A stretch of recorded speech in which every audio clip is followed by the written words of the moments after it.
Welcome to today's Explainer. Okay, we're going to dive right in today because what we are unpacking is just absolutely fascinating and honestly, incredibly unexpected. When you think of a Japanese summer, you probably picture the very quiet, solemn, highly traditional dance known as Bon Odori, right? But right now, this deeply traditional 1,300-year-old event is triggering a massive viral phenomenon that is turning heads all over the world. We're going to explore exactly how and why this astonishing evolution of a cultural staple is happening. So here is the core mystery we're solving today. Why on earth is an 80s rock anthem taking over an ancient ritual? Just picture this scene for a second. You're standing in the quiet, lantern-lit grounds of a traditional Japanese temple. People are dressed in summer kimonos called yukata. They're forming a circle and dancing with this quiet, graceful reverence. That's your standard image of Bon Odori. But suddenly, completely shattering that quiet atmosphere, the explosive electric guitar of 1980s American rock tears through the air. And not just any rock, we're talking Bon Jovi. And instead of acting confused, the dancers in their kimonos just start wildly pumping their fists and rocking out. Why is this apparent mismatch working so perfectly in Japan right now? Well, it didn't just stay a local curiosity, that's for sure. Videos of this rock-infused Bon Odori hit social media and literally racked up millions of views almost instantly. It went so viral, in fact, that the official Bon Jovi X account gave it the ultimate stamp of approval. I mean, when the artists themselves are cheering on a 1,300-year-old ritual dancing to their music, you know you're witnessing a truly historic cultural event. Section 1. 1,300 Years of Tradition, from solemn prayer to global phenomenon. To truly grasp why this modern viral hit is so mind-blowing, we first have to understand the baseline history. Bon Odori didn't start out as a massive party. Way back in the Asuka and Nara periods, it began as a combination of the Buddhist ritual Yurobone and ancient Japanese ancestor worship. It was an incredibly solemn prayer, designed to welcome back the spirits of ancestors who returned just once a year and then peacefully send them off again. But over centuries it evolved. By the Heian period, it became a chanting dance. In the Muromachi period, it transformed into an elegant dance where people really dressed up. Finally, by the time we reached the Edo period, it caught the massive energy of the common people and experienced an explosive community spread nationwide. What's really fascinating here is the stark contrast between what Bon Odori was officially supposed to be and what it actually became for the common people. On one hand, we have the official purpose, right? Solemn prayer and ancestor worship. But on the other, we see this hidden, somewhat rebellious history emerge during the Edo period. For the youth of that era, Bon Odori essentially served as a real-life matching app. Think about it. The Edo period was defined by incredibly strict social class rules and daily repression. But for the night of the Obon festival, those rules were uniquely suspended. Because it was dark out and faces were often hidden by towels or umbrellas, it became this anonymous space. It was a rare, totally legal opportunity for repressed youth to escape their daily lives, hold hands in the dark, and find future partners. So even though it was a solemn prayer on the surface, Bon Odori has actually carried this intense, youthful, vibrant energy for centuries. Section 2. The 3 Sacred Traditions, preserving the purity of the dance. Now, despite the wilder historical aspects of the Edo youth, the very core of Bon Odori has always remained a deeply sacred prayer to the ancestors. There are 3 prime examples of this pristine traditional baseline perfectly preserved today. First, at Ikegami Hanmonji in Tokyo, you experience a mystical silence, broken only by heavy taiko drums and incredibly precise dancing steps. Down in Kumamoto, the Yamaga Lantern Festival features this breathtakingly beautiful scene of 1,000 women dancing in the dark with gold paper lanterns on their heads. Finally, at Tsukiji Hongwanji in Tokyo, set against ancient Indian-style architecture, thousands gather in a shared space of incredible spiritual purity.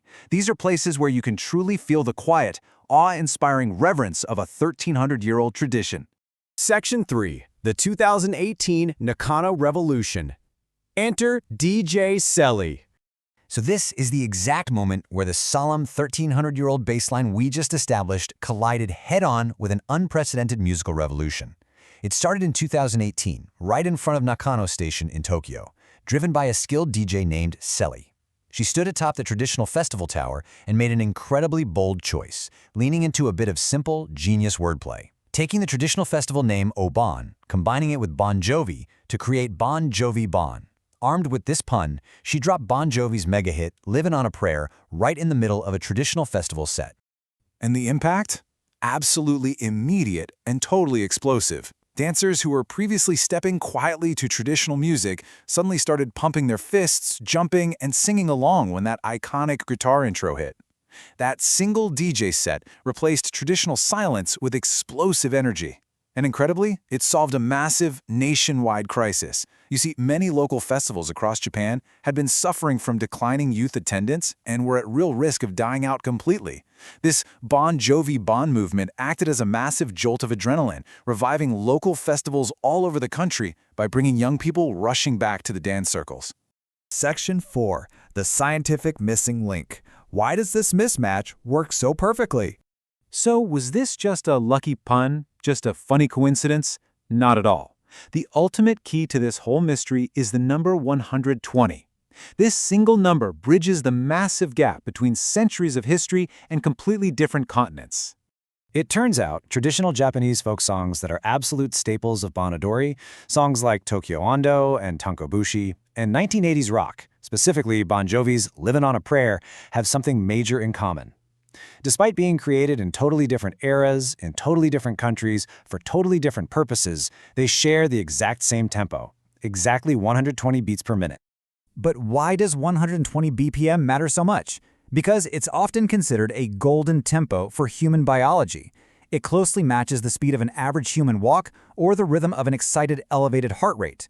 When our brains hear this specific tempo, it naturally triggers the release of dopamine. Your body quite literally wants to move to it involuntarily. So the joy that ancient Japanese people felt striking a taiko drum at a festival and the joy of a modern 80s electric guitar riff are perfectly united by the exact same biological trigger in the human body. It's wild. Now, as you might guess, this evolution has sparked a pretty serious cultural debate.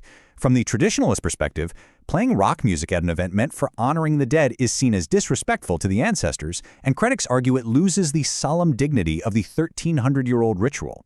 But from the historical perspective, proponents point out that during the Edo period, commoners were constantly adapting the very latest popular songs and trends into their dances. From this angle, embracing Bon Jovi isn't destroying the tradition at all. It's actually following the exact same pattern of adaptation that made the festival popular in the first place. Ultimately, whether the beat is being driven by a traditional taiko drum or an electric rock guitar, the core spirit remains completely unchanged. It is all about people gathering together, connecting, and celebrating life. Furthermore, this 120 BPM phenomenon acts as an incredible bridge. It instantly breaks down language barriers, allowing international tourists and locals to just smile and dance together in the exact same circle. It is a powerful reminder that culture is not a fossil trapped in stone. It's a living, breathing entity that absorbs the energy of its current era. Which leaves us with this final, provocative thought to ponder. As we look at the future of living traditions, should we strictly protect their beautiful ancient forms to maintain their original purity? Or should we continue to embrace new evolutions that keep them alive and relevant for the next generation? It's a fascinating balance. I highly encourage you to check out the source links to see this incredible 120 BPM Bon Jovi Bon phenomenon in action for yourself. I promise you, your foot is going to start tapping to the rhythm. Thank you so much for joining me for this explainer, and keep learning. This is the first time I've used AI to research and create an educational video like this. I have to say, AI is an incredible tool. Now, for the final 2 minutes, I'd like to share what I normally create, my original aerial drone footage. If you enjoyed this kind of video, I'd really appreciate hearing your thoughts in the comments. And if you subscribe to the channel, you'll never miss my future videos. Thank you so much for watching.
you.